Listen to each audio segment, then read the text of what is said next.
What's up guys and welcome back to your IGTV here on Moan Inc. For those of you who are new, hey what's up, my name's Erica and I do the IGTV. In fact, I do everything here on this channel because it's my channel. So today we're going to be doing a whole new IGTV series, which is super exciting. We just finished our Historian IGTV, so if you haven't watched that, definitely check that out after you start watching these because these are going to be interesting. So for this whole new series of IGTV, we're going to be discussing the pre-Socratic philosophers. So what does that mean for those of you who are not familiar with that term, basically? So most of the philosophers that we know come after like Socrates and Plato and then Aristotle, and they sort of follow in that line. However, there is a generation before Socrates, supposedly, who taught Socrates. Obviously, someone had to teach Socrates. So this generation beforehand are the pre-Socratics, pre-Socrates, pre-Socratics. There we go, makes sense. And I found through scouring the internet that a lot of the videos, well, all of them actually are animated. And a lot of them, I think, kind of overcomplicate the ideas philosophically instead of presenting them very, very simply, because you can do that. I do it all the time here on this channel. So I found that they overcomplicate. They also try and give you the explanation, the analysis, and the illustration, and everything in one video, which is a lot when it comes to these theories and stuff, because they are quite complicated, especially because I don't think that any of them we have any of the works actually written down. Like, we just have reference to them in a lot of places, and it's like a poem or whatever it is. So they're complicated, to say the least. So I thought that I would start my own series. So for the next month and a half, and we'll finish off with actually Socrates, Plato, and Aristotle. But for the next month and a half, we're just going to be discussing the pre-Socratics and getting you familiar with the philosophical ideas that they run and the ones that they kind of like, they're the ones that they coined. We'll get you familiar with all of those and very, very basically what they are saying, so that, if you hear the names or if you want to sound smart, you can just pick one that you know the best and then holler at it in class. You know what? I got you.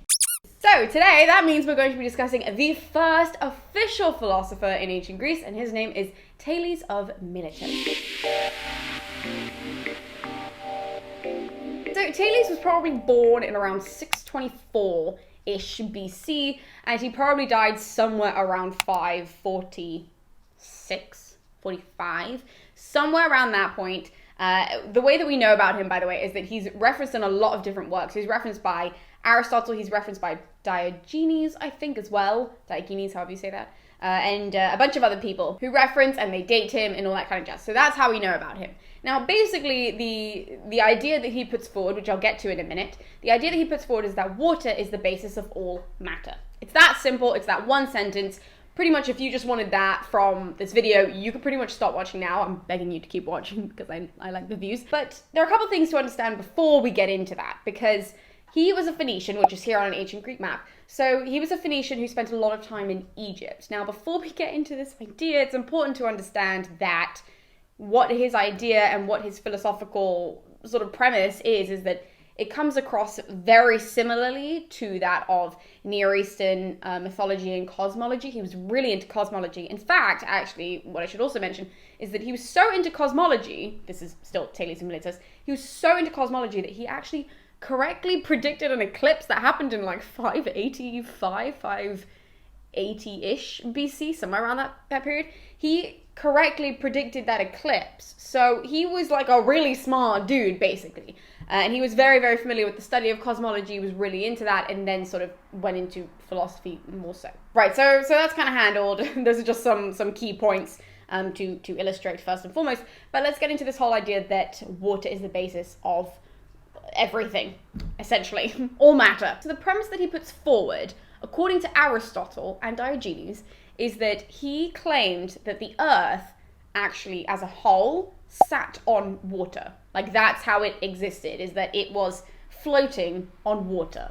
Okay, we understand that. Great. So the issue is that when that premise is put forward, that's pretty much the basic premise that he says, is he's like, hey, that's what the earth is doing, and that's how we're sitting upright the whole time, is that it's floating on water. It then goes from there to then saying, well, because we float on water, and other people have interpreted it this way anyways, that because we float on water, it's kind of suggesting that the earth is somewhat solidified water. So we float on water, we then become water, and then that's why we're then dependent on water. So water, he claims, is the it's the basis of all of that mentality and what have you not. So that's the basic idea. That's kind of what we get, is that because, we'll say this one more time, because we've got the earth that floats on water, then the Earth is solidified water, and then we are all dependent on water because everything came from water. So that's kind of what he says, and at least we think that it's kind of because he couldn't figure out why we were so dependent on water, why animals are so dependent on water, and thus that was his theory. Now, the only issue with this is that we don't have his original writing. So we don't actually know, I mean, there's obviously way more to the argument than that we don't know, but Aristotle and Diogenes, they only really put forward those premises. Premises? Can you say that? Yeah, premises. So they put forward those premises that he builds off of.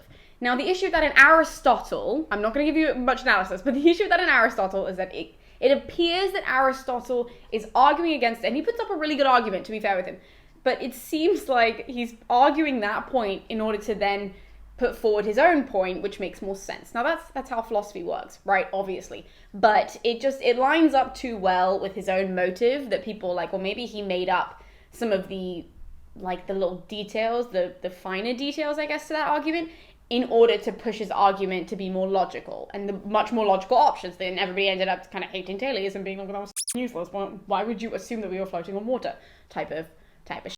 But Aristotle isn't the one who actually says that Thales thinks that the Earth is water. But Aristotle's the main passage that we have. So he's the one that says everything up until the Earth being solidified water. And then it's from like Diogenes and that type of stuff where we get the Earth is solidified water statement. So it comes across that Aristotle's just using it for his own motives. Diogenes is trying to write it out, but it's a little bit lost because that's literally all we have. We just have like those two passages pretty much about this one idea, which makes it difficult, and that's why people don't like to study the pre-Socratics, because we don't have anything from them. But in saying that, kind of the last point that I wanted to end on, I know this is already the last point, that was like the shortest philosophy video I think that you've probably ever watched, but the last point that I want to end on is that even though at the beginning of this episode I said that it was clearly based on, like the idea even was clearly based on mythology or cosmology from the Near East and from Egypt, is that actually the reason why we see Thales as the first philosopher, the first pre-Socratic, is because he doesn't actually push a mythological agenda, which is different because obviously before him,